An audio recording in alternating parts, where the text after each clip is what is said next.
Hello, Juliet, and hello, everyone. Welcome to the Lead Different podcast. We are premiering Juliet Wright's episode today. I forgot. I was wondering why my voice sounded so far away. I had my microphone too far away. Hello, Juliet. How are you? I'm so good. How are you, Dan? I am awesome. I'm so glad you're here. I've had so much fun promoting this episode because every time I went back and looked at our recording, I picked up something new that I wanted to talk Mm. about. And you were such a great guest. Had the pleasure of meeting you in person at YCon in September. Was it September? I think it was September of this year. Mhm. Heard your talk, and I said, I just have to have her on the podcast. So, first of all, thank you for being on, and thank you for joining us on the premiere here. Yeah, absolutely. Always happy to be here and love the conversations that we have. Well, you are one of our Y coaches, but you're also an amazing marketer, brand builder, and Mhm. an advisor to so many people. One of the things we'll talk about very early in the podcast is talk about how quickly and simple you make marketing, branding, and advertising come together, come alive. Just so it's you make it so easy, even I can understand it. And if I can understand it, I know the people out there. So you guys are going to hear about that. We've talked about it in the marketing to the show. Juliet, tell us about what you just did last week. That's a really cool what was it? A retreat that you did with three Yeah. authors. So tell us about it. Yeah. So I partner up with my best friend, who also is just a kick ass woman entrepreneur. Her name is Kara Brenton, and she owns a publishing house. And so we took three authors to Sedona, and she does these retreats about once a month. And usually I'm kind of in the back and we do Zoom calls and I kind of do work behind the scenes, but we wanted to try it out where I came in person. And so we take three authors away for a week. None of them have written books before. And in 1 week, they write their entire book. I mean, oftentimes from coming up with a concept to actually writing 30, 40,000 words, and then also coming up with a title, a tagline. And then in real time, I created the book covers for them so they could see their book cover come to life.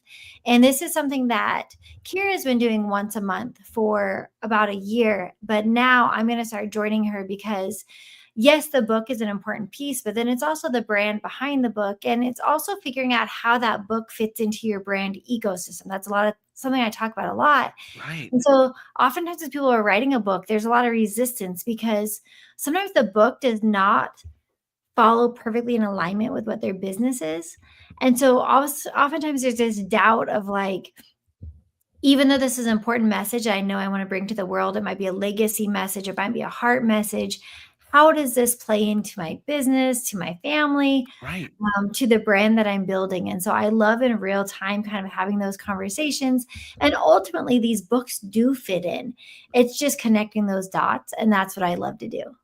Well, and I love that you said that. You're a person that connects the dots for people. And here's, I said it in the pre-show, and I'm not ashamed to say it. I want to be Juliet when I grow up. So she was in Sedona last week with three authors. In Yeah. January, you're going to Hawaii. Hmm. And then in February, you're going to Costa Rica. So how Yeah. about that for a setting to go write a book? So I think that Wow. vacation alone, it's a week-long event, right? Yeah.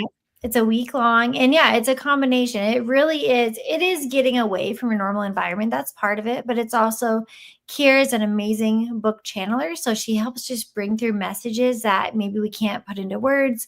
So it is the location, but it's an adventure. We call them author adventures because Yes. anytime we get out of that flow state or get stuck, like in Sedona, we went and watched the sunrise on the vortex. There's hiking. There was a river right outside of our Airbnb. And so we would go cold tub in this freezing cold water. We'd go walk downtown. So it is writing. There's probably 6 to 7 hours of writing a day. But then there's also mixed in all kinds of adventure, of new perspectives, of conversations. So it's really the full package that makes this work. And what's really cool about what you do, I mean, you talked about it. You designed the cover. I think two of the three books or all three books are at the publisher. Yeah, So yeah, we're they're not all talking really about close. you're going to do one part and then hopefully you'll get something else. This is taking action, getting the book written, getting the cover made, sending it to the publisher. When will these books be published for these three authors? So they'll be in editing for the next 6 weeks or so, a couple weeks of formatting, but really as quick as 2 to 3 months, they'll be holding these books in their hands. So on average, they say, I mean, there's no official number, but it takes people 2 to 8 years to write a book on their own. Right. And I've met several people, almost everyone I meet is say, oh yeah, I started a book. And it's always this like frustration point. And so this is just the complete opposite. And because we're working in that flow state, it comes so quickly. This is how I wrote 2 books last year, a week apiece. And I was literally typing words that I didn't even know the definition to, because it was truly just channeled and flowed. Just like when we have conversations, we can always go back and remember everything that we say because we're speaking more with our hearts and our heads. And that's really how these books are written. Yeah, that makes total sense. And, as I think about writing a book, I'm like, why would I want to do it any other way than in some beautiful place with an awesome coach who's going to take me through the process and get it all done. So, look for a call from me, Juliet. When I'm ready to write my book, I'm just gonna go do it. And I think that's the thing about it.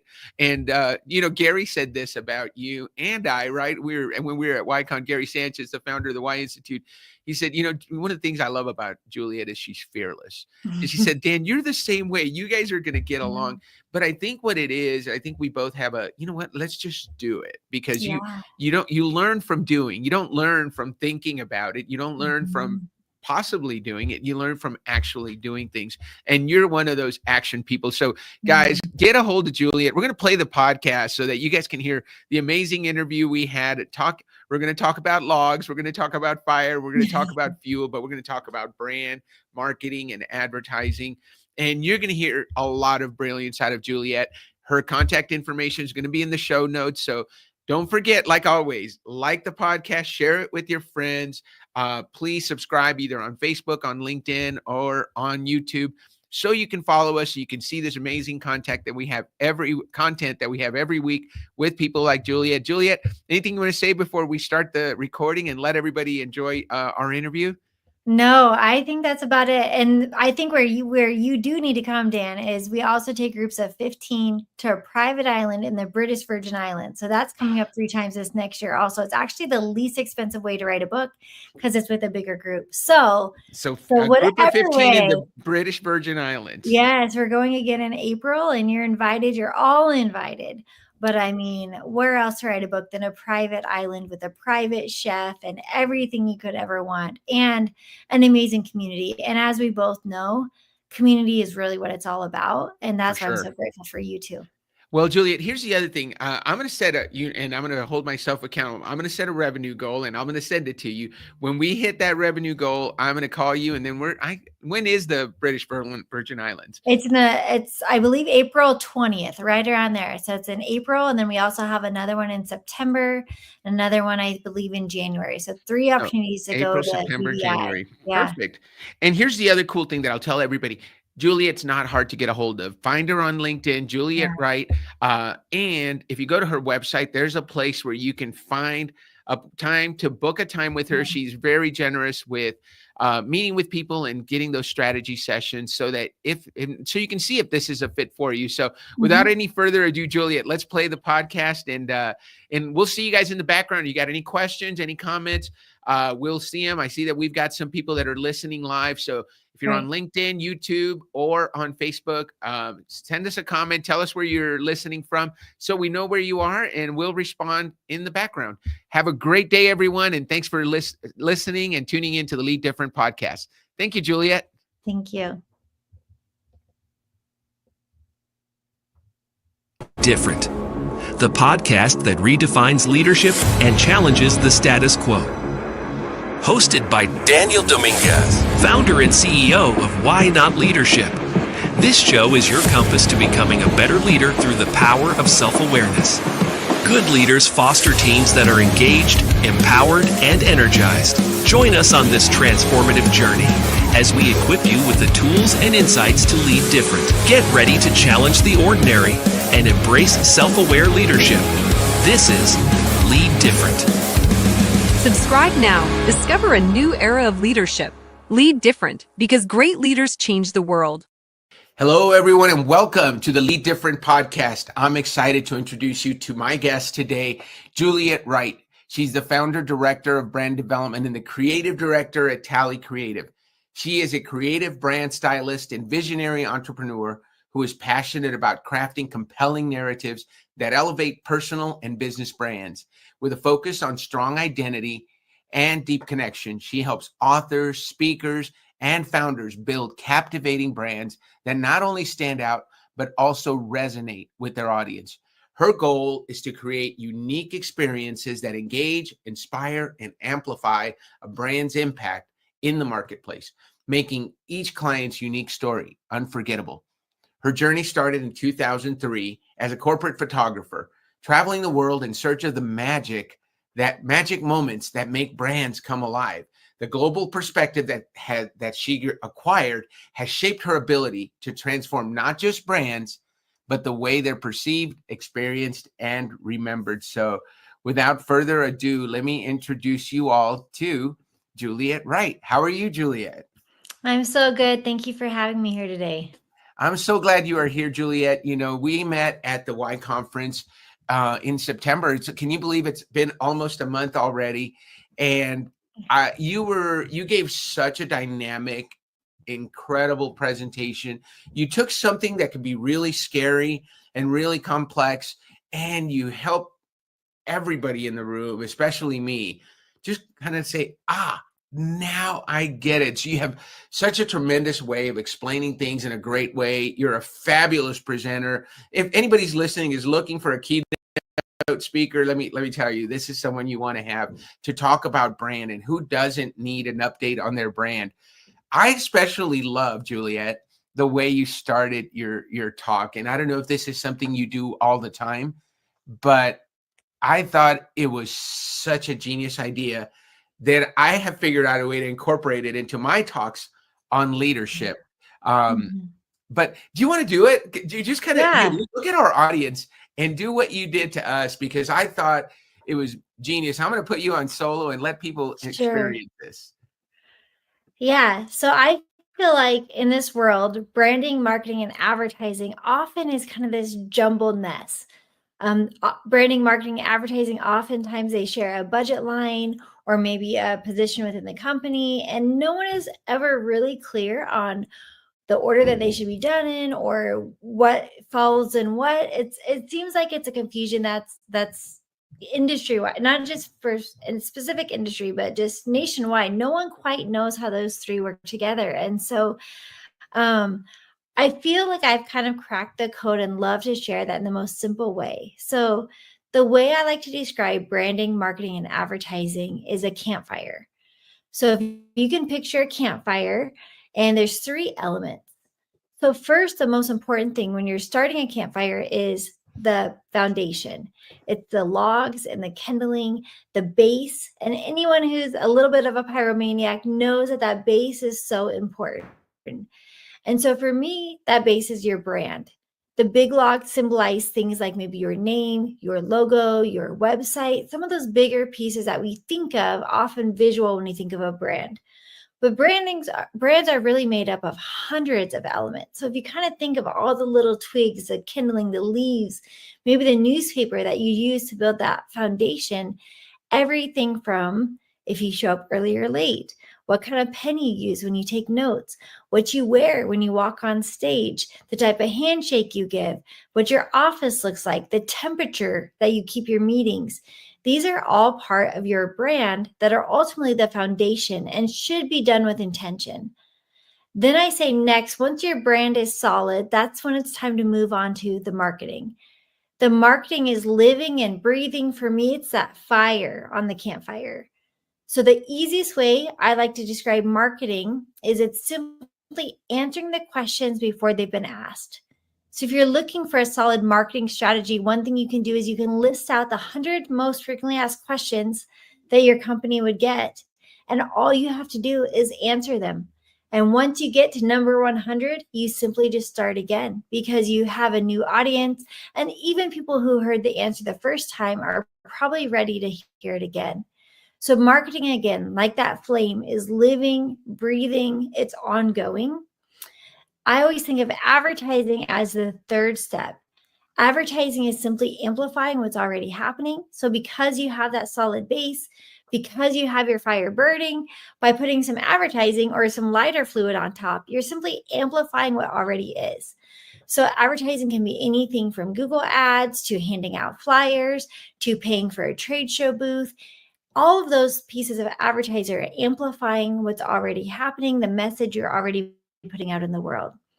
The number one problem that I see is people do these out of order, especially if they do them backwards. So I always say that if you are spending dollars on advertising, or maybe not even dollars, but effort and energy, and you don't feel like your advertising is going as far as it should, I would challenge you to take a pause and look and just make sure that you're not pouring that lighter fluid on a cement slab. So you really need to make sure that you have that brand in place, you have your marketing solid, and then the advertising on top. And that's really how you create an effective strategy. And when you're looking at your budget, your timeline, where you're putting your effort and energy, make sure that it's done branding first, marketing second, advertising third. So that's the most simple way I can explain it. And really, that's what I love to do in everything. Just really take a concept and make it as clean and simple and memorable as possible.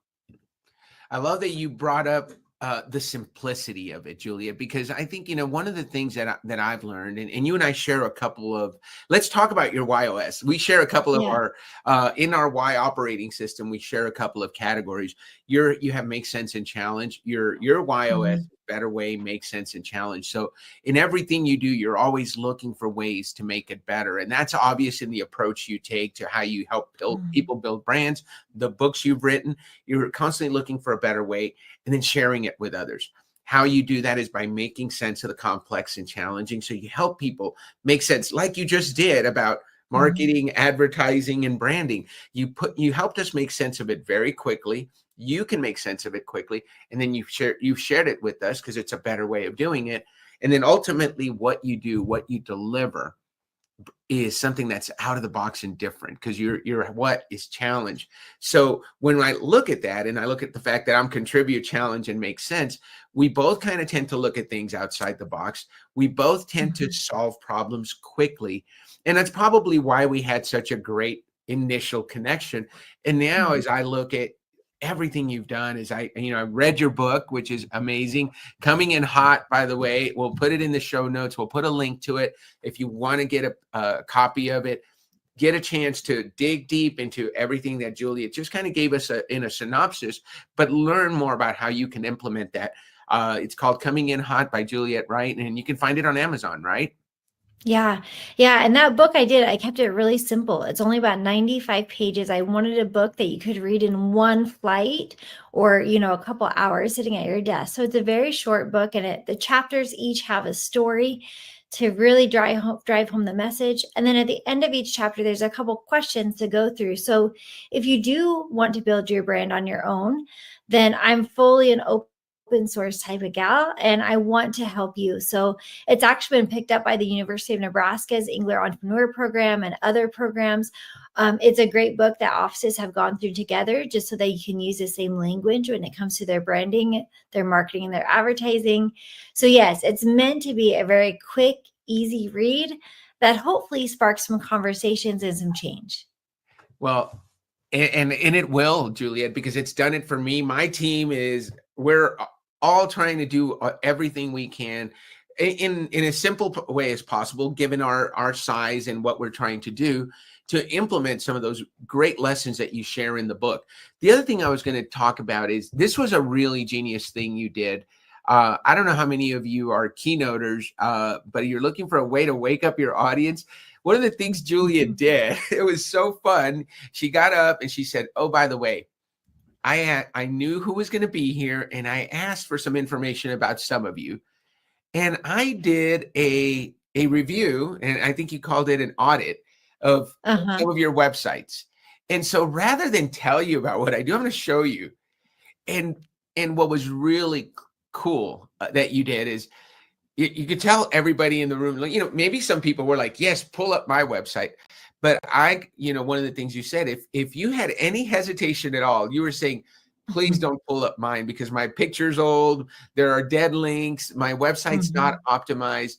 If you're not proud of your website, don't worry. We're not actually live on it Yeah. yet. And you could see the air in the room just come back like, oh gosh, thank you. Right. Yeah. But what a great way to bring to life the necessity, the importance Yeah. of having a website that represents you. Um, Yeah.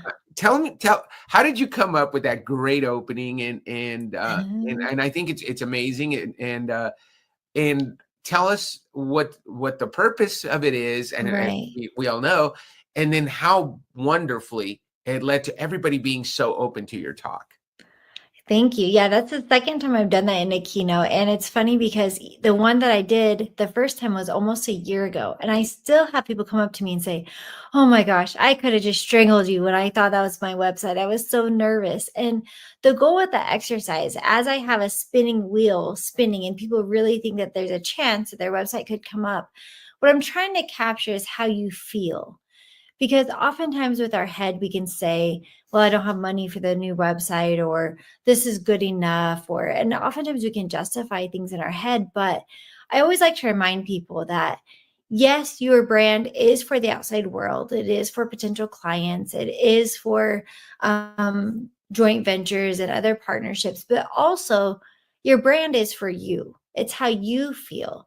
So just like when you get a haircut, you could say, well, haircuts are so that I look nice to other people. You can't see your own hair. But when you get a haircut, you leave that salon and you stand up a little taller and you feel a little bit more confident and you're going to go about your day in a different way. And I think brand is the same way. So when we are proud of our brand, when somebody says, oh, I just looked at your website, capture what you feel. Is it excitement? Like, oh, awesome. My work is already done. They're already probably 90% sold. Or do you get a little butterflies in your stomach of, oh no, I hope they went to the right site. I hope that link got fixed. I hope they didn't notice this typo. And if there's that moment of hesitation, then I would really challenge you that it's time to review that, whether it is your website, your business card, whether it's the shoes you wear when you walk into a networking event, whatever it is. Oftentimes our head can make excuses or justify, but our gut doesn't lie. So really feel that. And again, if you feel the tagline of my book is igniting your brand beyond the limits of good enough. So if you find yourself saying, oh, I don't really like it, but it's good enough. Or, I would change it if I have time, but for now it's good enough. Think about other areas in your life that you wouldn't compromise and really take the time, the effort, the energy, even if it's something that you do yourself or it's something that you do in phases. But really don't settle in your brand, because when you hesitate about it, that's going to cause an instant amount of doubt or mistrust in people that are looking at it as well. I always hate it when someone hands me a business card and they say, oh, don't go to the website. It's going to make me want to look at it more. And again, that trust, that hesitation, that's not the first impression you want to have. That makes so much sense, Juliet. And let's make sure, hold on, let me put the spotlight on you. Let's make sure we talk about that, because I think it's important. If any of us are hesitant, and I can't tell you how many times I've met someone who hands me their business card, says, but don't look at the website. It's still under construction. Yeah. Or don't judge us by the website. Well, how else am I going to judge you, right? How else are hundreds of thousands of people that are scrolling for possibly exactly what you have? And the only thing they have to judge you on is that first impression that your website is going to give them. And if it's not up to par, what are you doing to fix it, right? What are you doing to make it the best it can be so that it represents you? You said a lot of things there that I think are important. I love what you said about that haircut, that new suit, the shoes. You in your keynote, you talk about when you have your car detailed, before you Yeah. go to a big meeting. You're walking in a shiny, clean car, and you just feel a little bit better, right? You walk with a little bit more confidence, and you talked about it. Feelings matter. Mhm. You can have everything else, but how you feel is how people are going to perceive you. And if you don't feel confident, people are going to perceive you as not confident. Would you agree? Yeah, absolutely. And oftentimes I hear people that are very confident in person. They're very personable. They have the best elevator pitch, and they can shake the hand. And the type of people we always hear that say that they can sell ice to an Eskimo, and that's great. And that is a very important quality to have. But I always say you're selling to more than one. So let's say that you're on the golf course and you have this great conversation, and you think the deal's in the bag because after 9 holes, you're like, oh, this is a perfect alignment. And they say, yeah, we'd love to work with your company. I just have to run this by my business partner on Monday, but I'm sure it's a done deal. Then oftentimes that's when the crickets happen. Maybe Monday goes by and we don't hear from them, and Tuesday and Wednesday, and we start saying, oh, I was so good in person, which oftentimes we are. But that business partner didn't get a chance to meet you. They weren't on the golf course with you. They didn't hear that confidence or those stories or those case studies. And so oftentimes the only thing they have to go off of is maybe your LinkedIn profile or your website or, Googled articles or your blog or things like that. And so some people say, well, it doesn't really matter because I'm really charismatic in person. And I always say that's great, that personal piece is a big part of it. But most of the time, the contract isn't signed right there. It's usually signed a couple of days later. And that's when that deeper level of digging is done. Mhm. And so that's why it's important to have both of those elements, especially again, if you're selling to more than one. Yeah, and that is such a common mistake. I hear that all the time from coaches who are struggling. Like Yeah. they're so excited, they had a great conversation, and I haven't heard anything, right? Because we're often selling it to everybody in the background, whether it's the spouse, Mhm. the partners, Mhm. the co-founder, right? Somebody else that's going to be a part of that decision. And I've always said, and you hit right on it, they can't sell you as well as you can sell you. So it Mhm. doesn't matter what a great experience they had. If they're not a sole decision maker, you haven't closed the sale until you've talked to the other influencers that are going to be part of that decision. And so you've got some work to do still. That makes so much sense, Juliet. I keep saying makes sense, and I realize your hows makes sense. You and I are both fellow Y coaches. How are Mhm. you finding, knowing your client's Y operating system? Are you incorporating that as you build their brand, or what insights has it given you? How has it changed the way you practice? Because I talk to a lot of coaches. Some use it primarily. For me, it's the first tool I use with everyone I Mhm. work with. How has it been for you? Yeah. For me, a lot of what I do is around messaging, and it's creating that foundational messaging, whether it's your elevator pitch, your tagline, your slogan, your header on your website. Maybe it's more website copy. A lot of what I do is in that messaging. I help a lot of authors with the back cover of their books or maybe their bio for when they walk out on stages. And those things seem so simple. It seems really simple to write a tagline or to write an elevator pitch. I mean, you're only talking for a couple sentences, but I was actually just in Austin, Texas. I live in Nebraska, but I was just in Austin, Texas over the weekend with a client, helping him develop a brand new company from scratch. And we spent probably an hour and a half on a 2-sentence elevator pitch. And you wouldn't think that it would be that hard, but those foundational pieces, if they're done right, only need to be done once, but it really takes a lot of intention and a lot of creativity. And so one of the things that I do is I use a Y assessment so that I have those extra language, those extra pieces that maybe that person couldn't communicate themselves. But it's that deeper level of knowledge. And oftentimes by incorporating their YOS into their bio or their tagline or their elevator pitch, it's like this almost magic wand of, oh my gosh, sounds just like me. Now, I use that tool and a lot of other tools. I have some proprietary tools that I use, but ultimately it's all to gather data or matter, however you want to look at it. And the more that I can have, the more efficient it is and the more true it is to that person. And so, especially when it's a sole proprietor or a founder, I love using their YOS to incorporate into their message, because ultimately, I feel like whatever your YOS is, that's the people you're going to connect with the most. And so, for example, if someone's Y is contribute, they're going to want to find other contribute. So the more that we can bake that into their messaging from the start, they're going to naturally align with clients that fit them better. So that Gary Sanchez line, if you tell people what you believe, you attract people who believe what you believe. And so if your why is contribute, you believe in making a difference, making a positive impact. So you help people incorporate that into their messaging. So they're attracting people that are looking for that, and also probably have that as part of their makeup. I came home and talked about you to my wife and daughter. You have a very amazing story of resilience and how you are where you are. You're very young and you're very successful, but that doesn't happen overnight. You've had some trials in your life.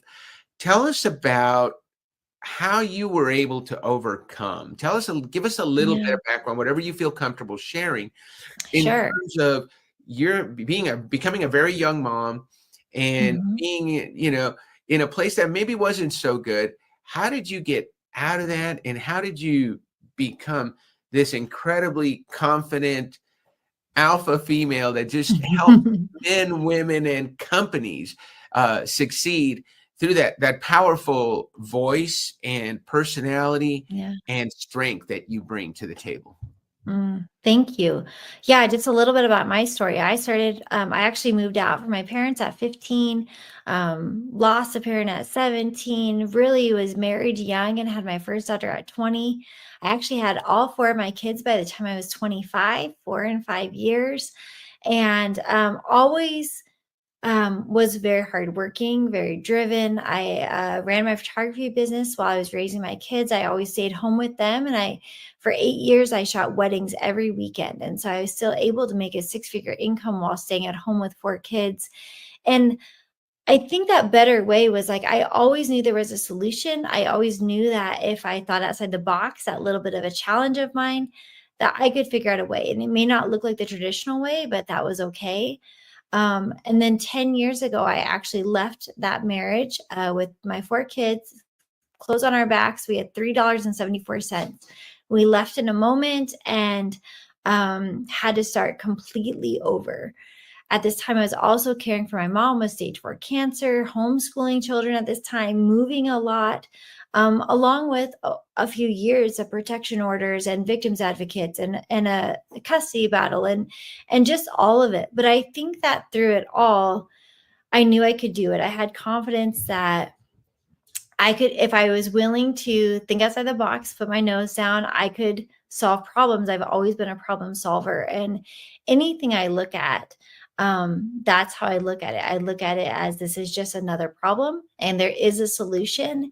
And that's really where I come from. So it's been 10 years now, and I've turned that $3 into $3 million of real estate, a branding agency. I've written 2 books, just a lot of things. And people often, kind of think of it as an overnight success. And it's not. I can tell you it's, 10 years of really hard work, and it's far from over yet. But I just always knew that there was a solution, that there were people that I could reach out to. I feel like I'm a natural super connector, and I wasn't afraid to ask for help. I was never too proud to, if somebody said, can I bring you a meal, or do you need a place to stay? I always said yes. And now I'm fortunate to be in a place where I'm able to do that for other people now. Now I'm able to be the house people can stay in if they need a place, or a co-signer if they need one, or, really just believe in other people. And so it is full circle. It's been a really beautiful 10 years. I'm remarried now to a wonderful man who's actually works in my company with me, who has stepped into this father role with 2 feet in. And so I think it always looks like it's magic or that it just happens, and it doesn't. We've renovated 4 historic buildings in the past 6 years, adding commercial spaces and Airbnbs. And oftentimes people say, oh my gosh, I would never have the energy. I mean, a lot of these buildings, they're from 1888. I mean, a lot of them are in really rough shape when we get them. And then when it's done, people say, oh, I'd love to do something like that. So it's interesting how when it's done and it looks easy, people want to jump on board. But they also know that, I mean, we work every night and weekend on these projects. I don't really watch TV. I do a lot of reading, but there's also always sacrifices. And so I think that, when you look at anyone's life and you say, oh, I'd love to have that life, we really don't know what's behind the scene. We don't know the heartache. We don't know the trials, and we don't know the work that they put into it. And so I just always encourage people, like, you can do whatever you want. I'm always the one that encourages people to dream bigger, to go bigger, to think outside the box, to go for it. But also realizing that there's always sacrifice, and that has to be a part of the puzzle as well. Yeah, Juliet, man, first of all, congratulations. I think Thank you. you need to be congratulated, and for one for your success, 2 for your commitment to your family. Is it 3 girls and a boy? Yeah, I have 4 teenagers right now. Yeah, 3 girls and a boy. Yeah, because I remember you shared pictures. I think you had prom or Yeah. something going on, homecoming, and you shared your beautiful girls. I didn't get to see your son, but so many people take for granted what it takes to get this done. And what I love about your story is I know that there is someone out there that is in the early stages of their career, and they may have 2 or 3 little ones running around, and they may not be in an ideal situation. Gary and you and I talked about what he called it, fearlessness. Is what is it? What is it that allowed you to make the decision to say, you know what, I can do better than this, and I'm not afraid to take my 4 kids and the clothes on our back and $3.74. I trust that I can make it happen. Where does that come from for Juliet Wright? Yeah. I think I've always had a pretty big tolerance for risk. And one way that I always look at risk is we take a risk every day. I mean, walking across the street is a risk. Getting in our car is a risk. Wearing high heels when you're walking up and down stairs all day, I mean, that's a risk. And so one of the things I've always reminded myself, and now I try to remind other people, especially if they say, like, I could never do that, or how did you know how it's going to end up? I always remind people that we take risks every day. And so it's a muscle that we're building, but it's also calculated risk. I think I always look at the pros and cons. For me, decided to make that change was really the example that I was leaving for my girls. And ultimately I just had to think, if they were in a relationship like this someday, what would I tell them? Would I tell them to stay? Would I tell them to go? And as soon as it was clear that I would tell them to go, and I would help them leave, and I would be fully supportive, that's when then it was clear for me. Actually, my daughter, who would have been 7 at the time, left me a note on my computer. I actually shared in my Red Thread book. I actually have a picture of the note, and it just said, "Mom, I hope you're okay. Are you okay?" And that note to me was one of the final straws, because I think in my head, I could tell myself, you're okay, your business is good, your house is good, the kids are good. And I always told myself that I could just be okay. As long as everyone else was good, I was okay, just being okay, just getting by. And when my daughter left me that note, and now she's 17 and very, very empathetic. And that was the first time I read that note, and I thought, wow, I'm not okay. I'm not even okay anymore. And so that was when I decided to leave. And it was ultimately in the middle of an argument. And I always think of that. It's easy for us to look at the other people's lives or from the outside perspective. And so oftentimes if I have a hard time making a decision, I do look at it that way. If this was a friend, if this was a coworker, if this was a client, if this was one of my kids, what advice would I give? And then I try to keep that advice true to myself. And for me, that's the easiest way. Sometimes I do that through journaling, sometimes just through going on a walk. But I feel like that third party perspective often is what makes a difference for me. Juliet, thank you, first of all, for sharing, and thank you for being so open about that. What's something that you're go back and look at your 20-year-old self or your Mhm. 10-year ago self. What would you tell Juliet, or what would you tell that person that today is in that situation and needs to make a Yeah. decision? What would be most helpful? What would have been most helpful for you to hear from your future self? Or Yeah. what would you tell someone who comes to you for advice today, to help them take that leap and move forward? Yeah. Yeah. I'm 39 now. I'll be 40 in May. And so it's kind of interesting because I was married at 20, divorced at 30. Now I'm almost 40. And I feel like it's just that message that the best is yet to be. The best days are ahead. Mhm. And I think if we can just keep that mindset, just continuously tell ourselves, the best is yet to be. And I do believe in that. I don't mind getting older. Again, I lost both my parents very young, and so for me, getting older is truly a gift. And Mm. I look at it as the best is yet to be.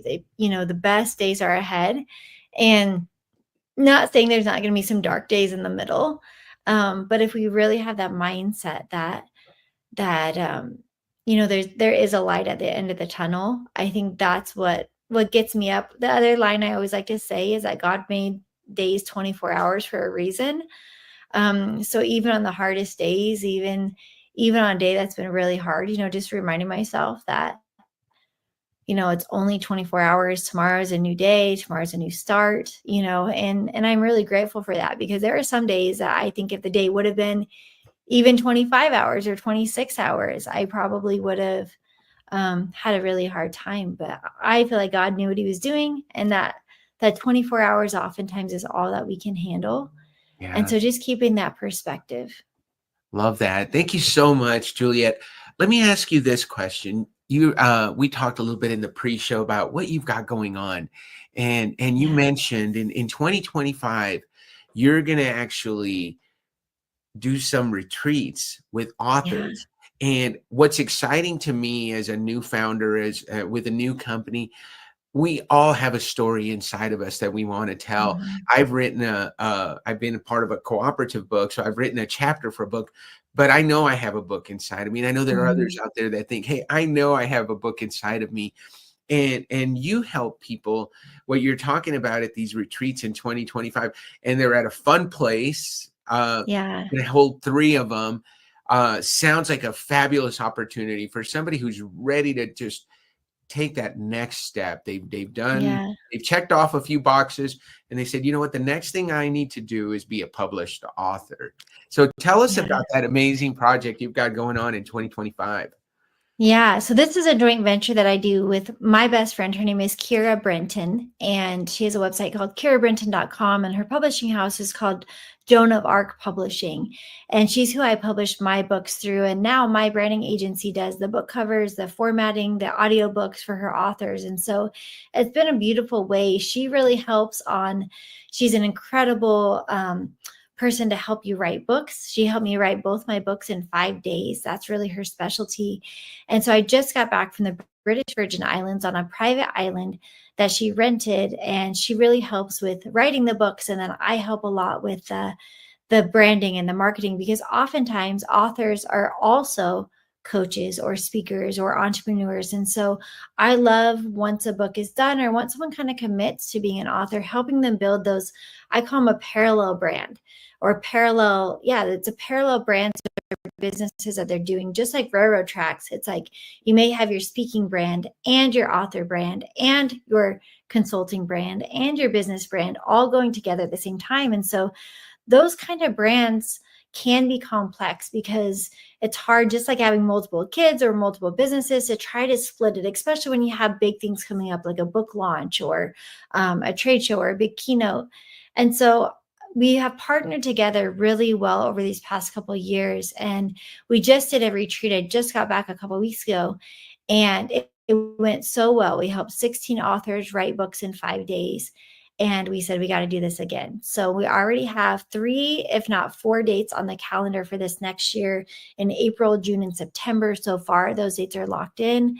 But if you are someone that has a book on your heart, whether you want to use this book to advance your business, to advance your speaking, or for me, writing books were really to leave a legacy. I wanted something that could outlive me, that my great grandkids could read and feel like they had an opportunity to get to know me. That's ultimately the reason I wrote my books. So no matter what the reason is, I feel like everyone has a book on their heart, and I just love being a part of bringing these to life with Kira. And so if you'd like any information about that, I can sure tell you more. And there's only about 15 spots per week, but it's a 6-day, 5-night retreat, and it's just life-changing, to say the least. That's fantastic. And where should people go if they want to find out more information? We know you have a great website. So what's that Yeah. website address? Yeah, you can sure reach out to me. My website is julietwright.co, or my best email is just juliet@tallycreative.com. If you want to know specifically about the adventures, you can go to kirabrinton.com. Either way, but I can sure help connect you. That's probably the easiest. And maybe it's not a book right now. Maybe it's just upgrading your PowerPoint presentation, or maybe it's just you want someone to brainstorm with about how you could maybe yourself start creating live events, or maybe a digital course. Or that's what I love. My favorite thing is to just get on a call and just brainstorm. I'm open source. So what that means is it doesn't have to be all or nothing. So sometimes I just help people with 1 or 2 pieces, oftentimes for just a couple $1,000s. And then they can go on to someone else, or maybe they already have a graphic person or a video person on their team. So I just love to have the conversation. And oftentimes being an entrepreneur, especially a solo entrepreneur, is a lonely road. And as much as our spouses or our siblings or our friends love us, oftentimes they have no idea what we're talking about. And so I just always like to be that sounding board for anyone who needs it. You can always just book a call, a 30-minute call on my website, julietwright.co. And we can talk about anything. And oftentimes that 30-minute call is where really, really big dreams come to life. I love that you have that 30-minute call. And a lot of people will say, you can book a 30-minute call. And then you go to the calendar and there's like no availability for 6 weeks. Your calendar has availability and it's accessible to people. So take Juliet Wright up on that opportunity to learn from her, to listen, to run your ideas by her. I can tell you that she's as energetic as she's coming across on the screen in person. And when you're dealing with her one-on-one, just an amazing human being. Not everyone has the opportunity to meet you in person at a speaking event, right? So thank you for sharing your contact information for your generosity of time. And I love the perspective that you give to that. Sometimes that 30 minutes can be the beginning of dreams coming true. And it truly can be when you're working with the right person, with somebody who's going to help you find a better way, how to make sense of it all, and also challenge you to think differently. And that's something you do so well, Juliet. Is there anything that we should have talked about that I've missed? Because I want to make sure we get squeeze as much juice out of this amazing person as we can today. No. And one of the things I just would love to share is that if you have any guilt around your brand, oftentimes people say, they're embarrassed because they feel like their brand was homemade when they did it. Or maybe they feel like they've outgrown their brand, or maybe their brand is outdated, or, there's all these excuses. And I just would like to clear out any guilt that you have. I really, when people work with me, it's like, oftentimes they want to start with apologizing or excuses. And I just want to clear all that out. I just always like to say, congratulations. If you made your brand with duct tape and colored pencils, congratulations. You started somewhere. If you outgrew your brand, congratulations. There's a lot of companies who didn't make it to the point you're at.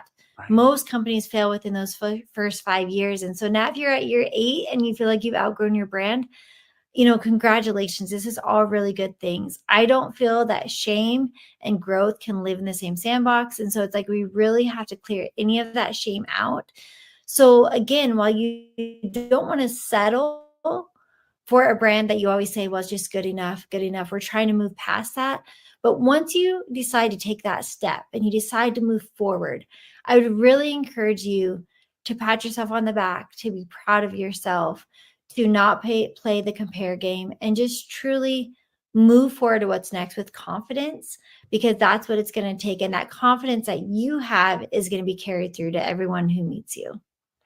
I love that. It goes along with my concept of the crappy first draft, the CFD. If you've got a crappy logo, congratulations, you've started. We can improve on something. You can't improve on nothing. And Juliet is exactly, she's a better way person. She can take what you have. She can take your little handwritten scribble and make it amazing and make it something that people recognize you by.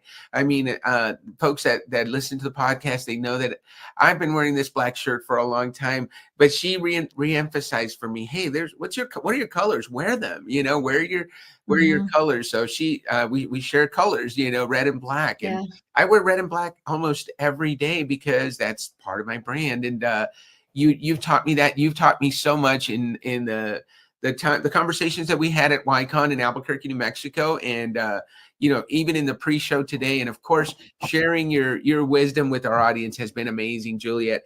I just hope you guys will reach out, take advantage, and don't forget, as we always request, to give us a like, give us a subscribe to our channel, and tell your friends about the Lead Different podcast. We love bringing leaders like Juliet to you so you can hear and learn from them, but we also want to make sure that we share them with you and you share them with your friends. So let's get the word out about Juliet Wright and the marketing formula, the logs, the fire, and the accelerant.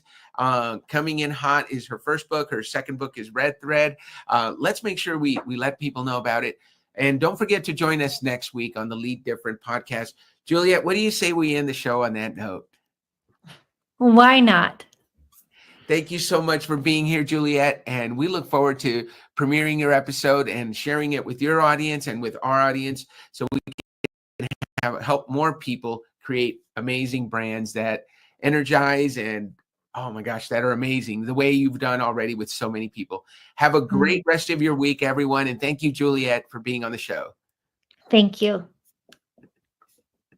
This is Lead Different. Subscribe now. Discover a new era of leadership. Lead different because great leaders change the world.